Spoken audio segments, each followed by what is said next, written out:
Assalamualaikum warahmatullahi wabarakatuh.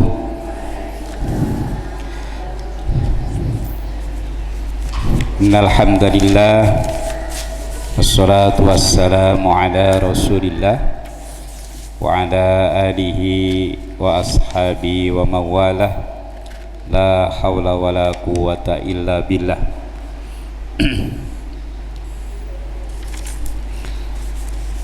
Ibu-ibu yang bapak-bapak yang dirahmati oleh Allah, kita bersyukur tentunya dan selalu bersyukur atas karunia Allah, sehat walafiat, kemudian hidayah iman dan Islam yang selalu kita rasakan tentunya.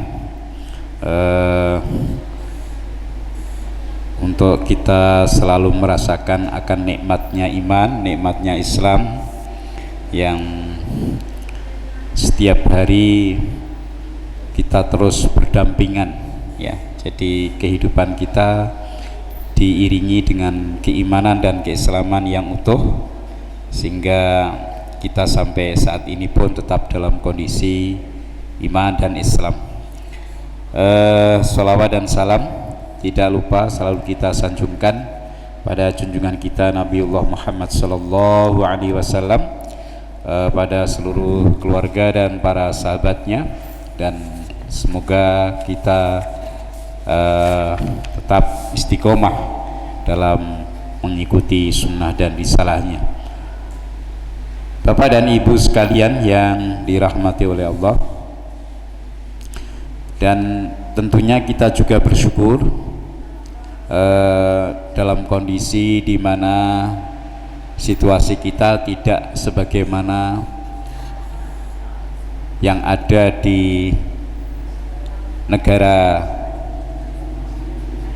orang Islam yang lain, ya, Muslim yang lain, yaitu di Palestina, yang semakin hari semakin tidak menentu nasib mereka.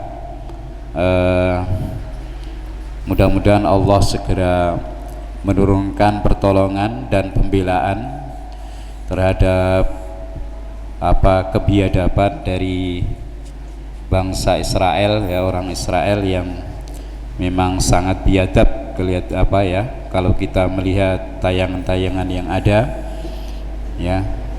Mudah-mudahan saudara-saudara kita tetap dalam kondisi sabar, tabah, dan terus berjuang untuk membebaskan diri dari kekejaman bangsa Israel yang kayaknya memang bukan manusia lagi itu, ya. Jadi sudah hilang kemanusiaannya, sehingga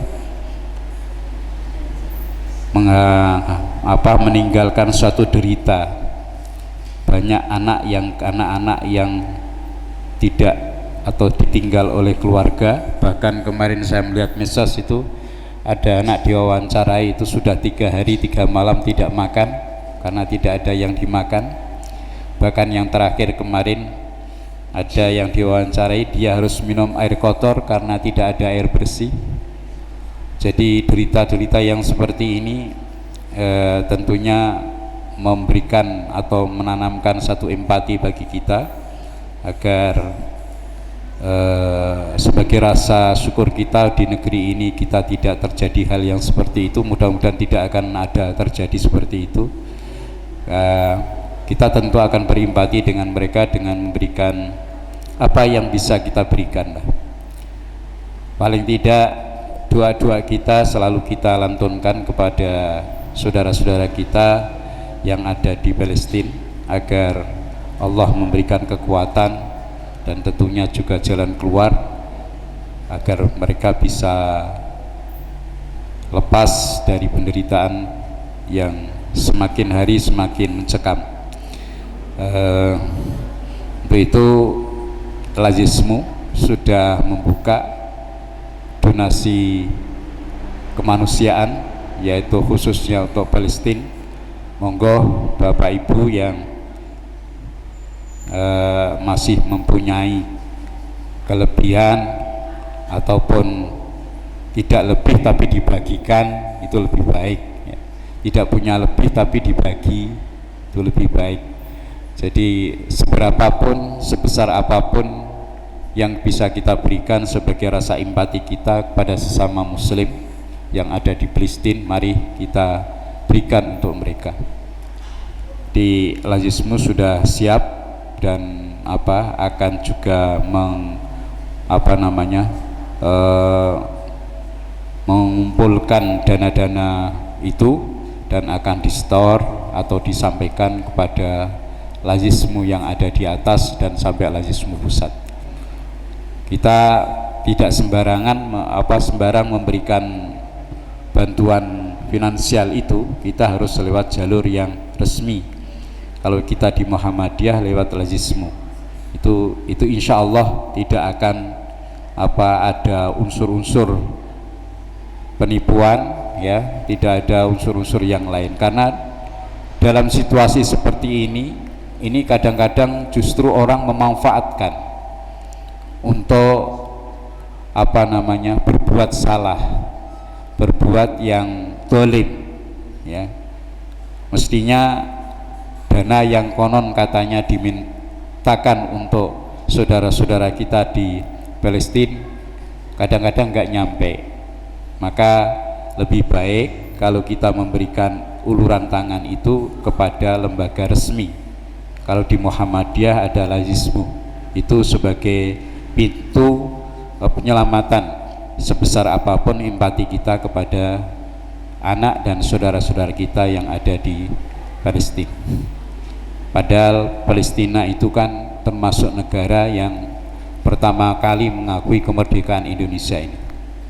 Sekarang dia dalam kondisi tidak merdeka. Ini bayangkan, jadi Palestina itu termasuk negara yang di samping Mesir, ya. Jadi Indonesia ketika merdeka itu Mesir yang pertama kali mengakui kemerdekaan bangsa ini.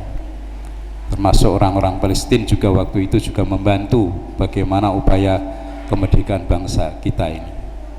Sekarang kondisi mereka seperti ini, seperti itu, ya. Jadi kita harus berempati lah sesama muslim. Khutbahnya Ustadz Tafrihan tadi, ya, itu bukan lagi politis, tapi itu sudah kebiadaban yang sudah menjurus kepada genosida, penghabisan generasi, ya, penghabisan keturunan. Karena sasarannya bukan tentara lagi, sasarannya sudah anak-anak bayi, anak-anak yang bergelimpangan dalam kondisi yang sekarat seperti itu. Jadi ini hal yang sangat-sangat patut dinista, ya, patut disalahkan oleh seluruh dunia mestinya. Jadi dunia harus bisa mengambil sikap berpihak pada apa yang benar, dan yang salah harus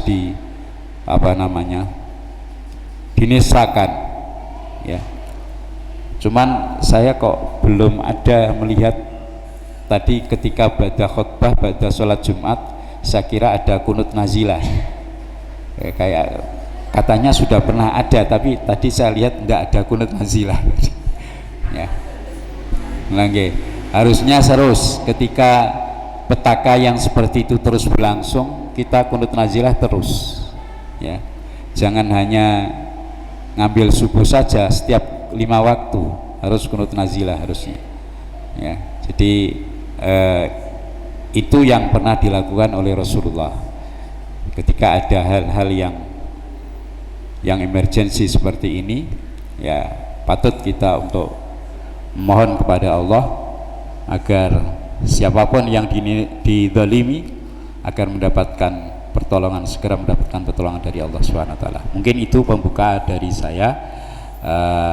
Jadi itu bagian daripada zalim bab yang kita bicarakan pada sore hari ini.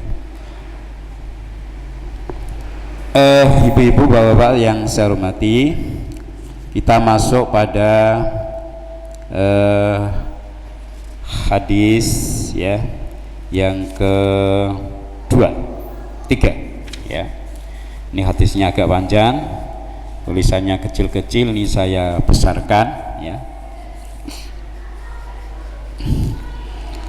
Wa ani ibni Umar radhiyallahu anhuma qala kunna natahaddasu bihajjatil wada'i wan nabiyyu sallallahu alaihi wasallam baina adhurina wa la nadri ma hajjatul wada'.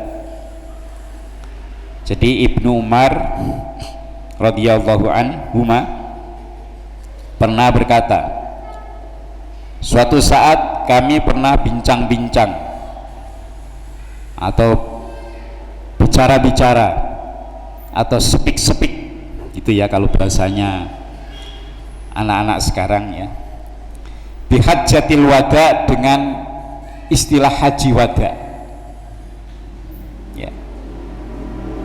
Wan nabiyyu sallallahu alaihi wasallam baina adhurina, sedangkan ketika kami sedang bicara-bicara tentang haji wada itu, Rasulullah sallallahu alaihi wasallam berada di tengah-tengah kami, kata Ibnu Umar. Wala nadri ma hajjatul wada, dan kami belum dong belum mudeng, belum mengerti apa sih yang dimaksud haji wada oleh Rasulullah sallallahu alaihi wasallam. Hatta hamidallahu Rasulullah sallallahu hatta hamidallahu Rasulullah sallallahu alaihi wasallam wa asna alaihi, sehingga Rasulullah sallallahu alaihi wasallam dalam pidatonya itu ya, dalam khutbahnya beliau bertahmid kepada Allah, memuji Allah ya. Rasulullah sallallahu alaihi wasallam memuji Allah, wa asna alaihi, dan menyanjung Allah. Summa dzakarul masiihad dajjal, kemudian di tengah-tengah khutbah itu Rasulullah menyebut al-masihud dajjal, dajjal ya. Fa'adnaba fi dzikrihi ya, fa'adnaba fi dzikri, lalu Rasulullah panjang lebar membicarakan tentang masihud dajjal. Waqala, dan di antara khutbah Rasulullah itu beliau mengatakan, ma ba'atsallahu min nabiyyin illa andara ummatahu, Allah itu tidak mengutus nabinya kecuali agar nabi itu memberikan peringatan kepada umatnya.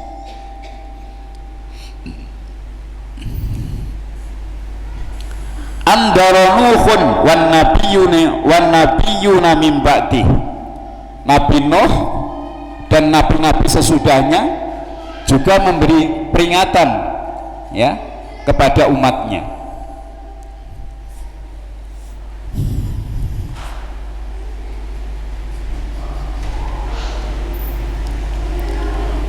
Wa innahu iyakhruju ya, iyakhruj fikum fama khafiya alaikum min sya'nihi fala yakhfa alaikum anna rabbakum laisa bi'awwari bi'awwara ya.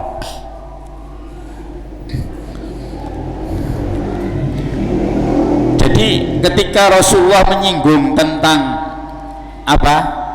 Dajjal, Masihud Dajjal, beliau mengatakan wa innahu iyakhruj fikum, sesungguhnya jika Dajjal itu keluar di tengah-tengah kamu, fama khafiya alaikum min sa'nih, maka tidak ada hal yang tersamarkan bagi kamu tentang sikap terjang Dajjal ini. Fala yakhfa alaikum anna rabbakum laisa bi'awar, dan tidak akan apa terjadi kesamaran bagi kamu bahwasanya Tuhan kamu sekalian laisa bi'awar, tidak, bukanlah zat yang bermata apa buta, awar ya. Artinya ini menunjukkan bahwa sepandai-pandai Dajjal itu menyimpan rahasia dirinya, bagi Allah tidak ada yang terahasiakan. karena Allah itu tidak punya sifat buta. Wa innahu a'waru ainul yumna, sedangkan Dajjal itu matanya yang kanan itu buta. Wa innahu, dan sesungguhnya Dajjal a'waru ainul yumna, mata sebelah kanannya itu buta. Jadi nanti Dajjal itu digambarkan seperti itu, buta mata sebelah yang kanan. Ka'anna ainahu inabatun tawfiyatun, seperti matanya itu seperti apa ya, buah anggur yang melotot ya. Inabun itu buah anggur, jadi matanya itu apa ya, ngeri itu ya, terus melotot sambil keluar, jadi matanya agak menonjol keluar begitu ya. Ala innallaha harrama alaikum dima'akum wa amwalakum ka hurmati yaumikum hadza fi baladikum hadza ya. Ingat, sesungguhnya Allah subhanahu wa ta'ala telah mengharamkan bagi kamu sekalian dima'akum, darah-darah kalian, wa amwalakum, dan harta-harta kalian maksudnya sama muslim ya, kahurmati yaumikum hadza, seperti apa, haramnya hari kalian ini, ya, hari di mana haji wada itu, pas apa namanya, puncak haji itu namanya apa, Arafah ya. Fi baladikum hadza, di negeri kamu sekalian, ini, yaitu negeri Mekah, negeri yang suci ya. Ala hal balagtu, maka ketika Rasulullah sudah menyampaikan khutbahnya seperti itu, Rasulullah bertanya kepada para sahabat, bukankah aku sudah menyampaikan hal ini? Maka para sahabat menjawab, qalu na'am, ya Rasulullah ya. Jadi ketika ini karena di haji wada, jadi wasiatnya Rasulullah SAW ini wasiat terakhir di haji wada itu. Maka Rasulullah ingin membuktikan apakah hal yang sepenting ini sudah kami sampaikan kepada kalian. Maka para sahabat pun menjawab, sudah ya Rasulullah. Maka Rasulullah bersabda, Allahumma syhad, Allahumma syhad, Allahumma syhad, sampai 3 kali. Ya Allah, persaksikanlah bahwa misi yang saya bawa sudah saya sampaikan kepada umat. Persaksikanlah ya Allah, persaksikanlah ya Allah. Ini saya terjemah dulu ya. Wailakum ay waihakum, celaka bagi kamu sekalian. Unduru ya, unduru. Wailakum wa waihakum, unduru, perhatikanlah. La tarji'u ba'di kuffaron ya. Janganlah kamu sekalian setelah aku ini, setelah hari ini aku sampaikan wasiat khutbah ini, janganlah kalian kembali menjadi kafir, menjadi kufur. Yadribu ba'dukum riqaba ba'din, yang satu dengan yang lain saling membunuh. Memukul itu di situ maksudnya saling membunuh ya. Ini hadis akhrajahul rawahul Bukhari wa rawah Muslim ba'dah ya. Jadi disepakati oleh Imam Bukhari dan Muslim hadis ini. Bapak Ibu, penjelasannya bagaimana? Ini di sarah ini. Kana Nabi sallallahu alaihi wasallam yahrisu ala ta'limi ashabihi wa ummatihi kulla anwa'il khairat. Hadis ini memberikan pengertian kepada kita bahwa Nabi sallallahu alaihi wasallam itu berkeinginan keras untuk mengajarkan kepada sahabat-sahabatnya dan umatnya kulla anwa'il khairat, ya, segala sesuatu yang mengandung kebaikan, yata'arradzu laha wa yantafi'u biha, agar umatnya, ya, agar umatnya dan sahabat-sahabatnya, sahabat dan umatnya itu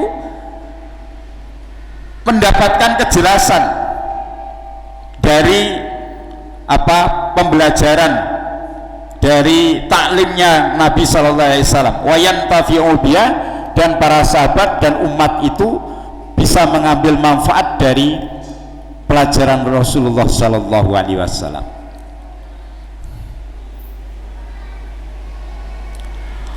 Wa yuhadziruhum minasyururil lati qad tusibuhum, ya, apa pelajaran yang diberikan oleh Rasulullah kepada sahabat dan para umatnya, seperti termasuk kita ini, wa yuhadziruhum minasyururil lati qad tusibuhum, ya, Rasulullah memberikan peringatan keras kepada mereka, para sahabat dan umatnya, minasyururi, dari kejahatan-kejahatan, dari keburukan-keburukan, allati tusibuhum, yang akan menimpa mereka.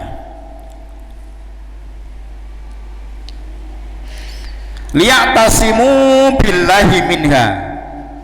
Nah, ketika terjadi hal-hal yang buruk, agar umat itu tetap berpegang teguh kepada Allah. Bapak Ibu, dunia semakin tua, dunia yang kita tempati ini semakin tua, berbagai hal tragedi selalu terjadi, ya. Keburukan, kejahatan semakin terang-terangan. Bayangkan kalau sekarang sedang merajalela apa? Judi slot, ya. Jadi saya kemarin diceritani oleh apa seseorang bagaimana judi slot itu merajalela di negeri kita ini. Mungkin ibu-ibu, malah kita mungkin ada yang tidak tahu judi slot itu bagaimana. Jadi lewat apa namanya aplikasi, dia kaget, dia cerita itu kaget awalnya, kok orang pada HP semua itu apa. Kemudian ada salah satu didekati, ternyata dia pasang. Jadi ini kondisi yang ada. Dengan semakin canggihnya media, digitalisasi, dunia digital seperti ini, maka yang nama kejahatan itu bisa terjadi tidak hanya di luar khalayak rame, di kamar kita pun bisa terjadi, di rumah kita bisa terjadi, ya. Jadi dalam hadis ini Rasulullah memberi peringatan betul, itu yang berkaitan dengan persoalan salah satu maksiat, ya. Kemudian belum bagaimana sikap manusia terhadap manusia yang lain, sekarang pun juga semakin garang, ya. Maka kemarin saya katakan hanya salah sedikit saja, gara-gara ya mungkin keceplosan begitu, itu ternyata menjadi salah satu terjadinya pertumpahan darah. Ini hal-hal yang dikhawatirkan oleh Rasulullah.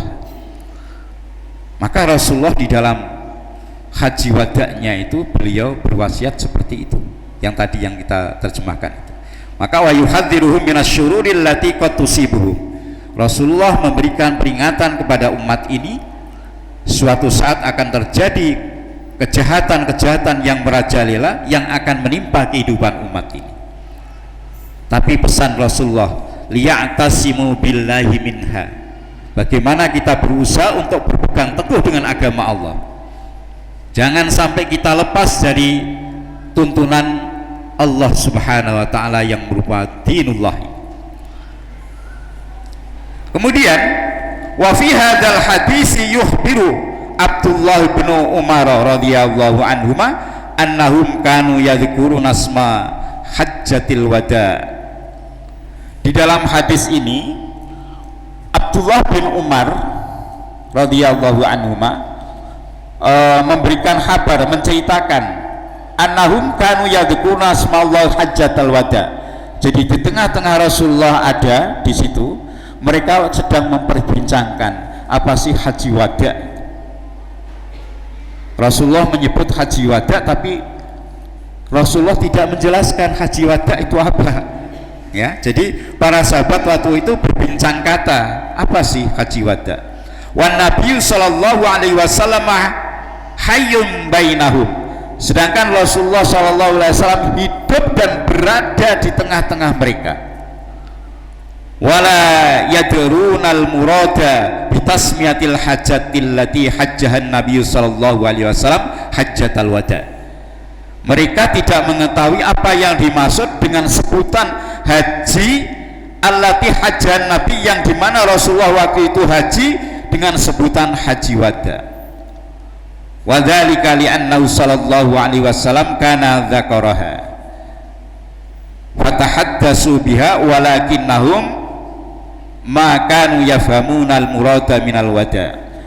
Dan saat itu Rasulullah sallallahu alaihi wasallam pun menuturkan dengan penuturan yang panjang lebar, ya, walakinnahum ma kanu yafhamunal murada minal wada. Akan tetapi para sahabat waktu itu belum memahami apa yang dimaksud dari haji wada itu. Ngerti-ngerti, tahu-tahu begitu ya, hatta tuwfiyan Nabi sallallahu alaihi wasallam, sehingga baru ngerti sampai Rasulullah itu wafat. Jadi selang beberapa saat setelah Rasulullah haji wada itu kan Rasulullah dipanggil oleh Allah. Fa'alimu inta dzalika annahu wada'an nasa bil wasaya allati awsahum biha fi tilkal hajjah. Nah, barulah ketika Rasulullah wafat, para sahabat baru ngerti, oh ini toh yang dimaksud haji wada, di mana Rasulullah itu memberikan wasiat terakhir kepada manusia yang waktu itu diwasiatkan dengan khutbahnya di saat haji wada. Oh, itu berarti haji wada ya, wada, nek kata wada itu ya perpisahan, jadi ya haji terakhir, haji perpisahannya. Tapi karena sahabat itu menginginkan Rasulullah itu enggak wafat gitu loh, maka ketika Umar bin Khattab itu mendengar kabar nek Nabi itu wafat, marah dia, marah. Baru dia drop, ya, setelah Abu Bakar radhiyallahu an memberi pengertian kepadanya dengan membacakan ayat bahwa Muhammad itu manusia biasa yang sekarang sudah dipanggil oleh Allah, ya. Ini para sahabat waktu itu memang ya kepinginnya Rasulullah itu hidup bersama dengan beliau, mereka terus, sehingga ketika Allah memanggil tugas Rasulullah itu sudah dianggap purna, tiba saatnya lah Rasulullah itu menghadap kepada Allah Subhanahu wa ta'ala. Bagi Rasulullah itu saat yang ditunggu-tunggu. Karena apa? Di wasiat tadi sudah mengatakan, mengikrarkan kepada para sahabat, apakah hal yang seperti ini sudah saya sampaikan? Maka para sahabat mengatakan, betul ya Rasulullah, sudah panjenengan sampaikan. Maka kemudian Rasulullah di tengah-tengah khutbahnya itu Allahumma syhad, Allahumma syhad, Allahumma syhad, saksikan ya Rasul, ya Allah, aku sudah menyampaikan risalahmu kepada umatku. Bagi Rasulullah itu waktu yang ditunggu, ya.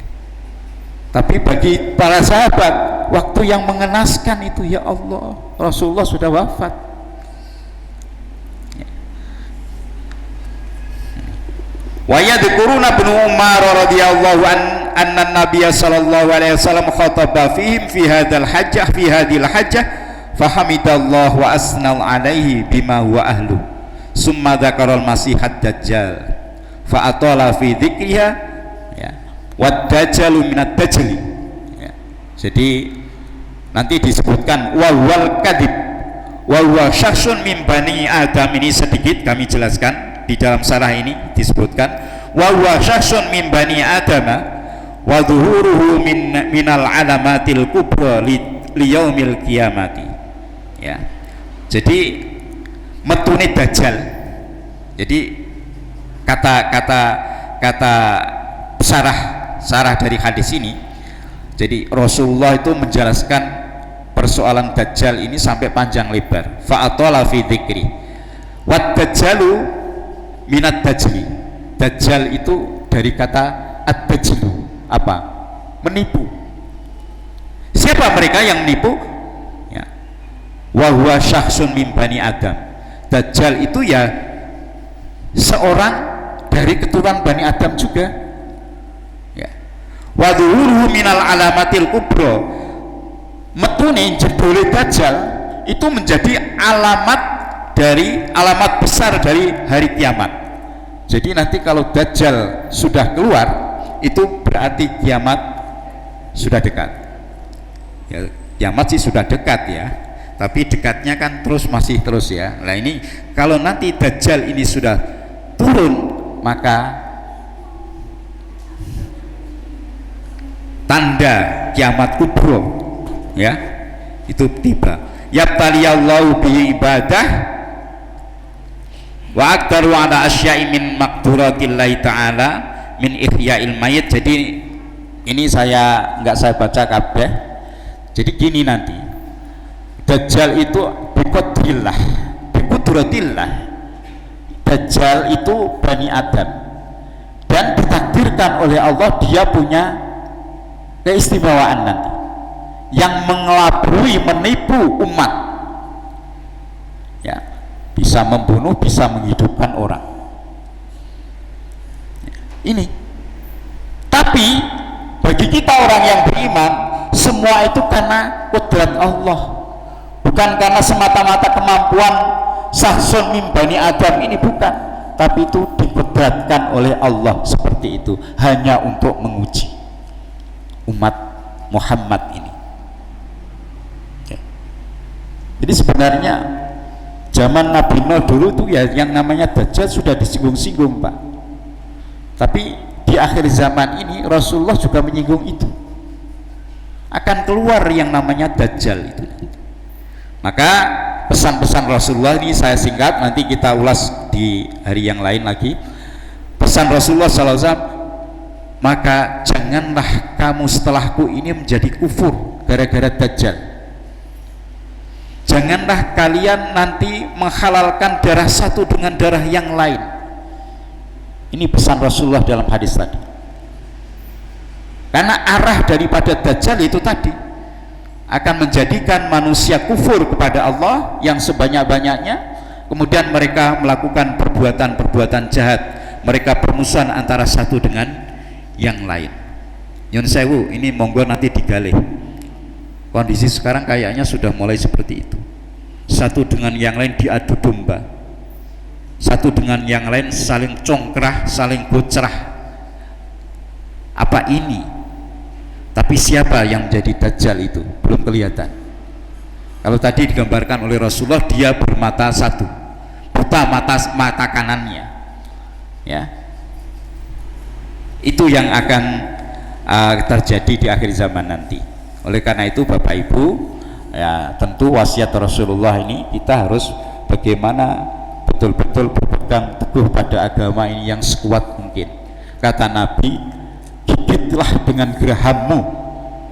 Rasulullah menyarankan agar bagaimana agama tuntunan Allah ini, syariat Allah ini dipegang dengan kuat-kuat, sampai Rasulullah menggambarkan gigit dengan geraham. Gigi yang paling kuat itu geraham. Gigit dengan geraham. Ini artinya di akhir zaman ini kita memang ekstra hati-hati dan betul-betul kita harus kembali dan berpegang teguh dengan agama Allah agar kita selamat dalam mengarungi akhir zaman ini. Mungkin ini yang bisa kami sampaikan Bapak dan Ibu sekalian. Insya Allah nanti sarah berikutnya akan kita jelaskan, nggak mungkin sore ini karena sudah suruh. Terima kasih atas perhatiannya. Billahi taufiq wal hidayah, nasr minallahi wa fathun qarib wa basyiril mu'minin. Wassalamualaikum warahmatullahi wabarakatuh. Kita akhiri dengan doa kafaratul majlis. Subhanakallahumma wa bihamdika asyhadu an la ilaha illa anta astaghfiruka wa atubu ilaik. Wassalamualaikum warahmatullahi wabarakatuh.